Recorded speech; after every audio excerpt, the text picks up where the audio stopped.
के साथ। मुसीबत से जान छुड़ा रहा हूँ। जब से पैदा हुई है नहुसत सिंचाई हुई है। ये क्या कर रहे हो भाई? इस मनुष्य से जान छुड़ा रहा हूँ। देख नहीं रहे अपनी बेटी को नहर में फेंक रहा हूँ। भाई बच्ची नहर में फेंकने के बजाय मुझे दे दो। लेकिन तुम तो एक भिखारी हो, इसका पेट कैसे पालोगे?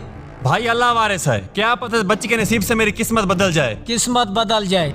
ये लो बच्ची और बदल लो अपनी किस्मत।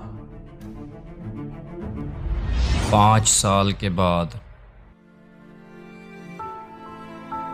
जी भाई। भाई मेरे हालात काफी खराब हो चुके हैं, आप मुझे काम पे रख लो तो आपकी मेहरबानी होगी।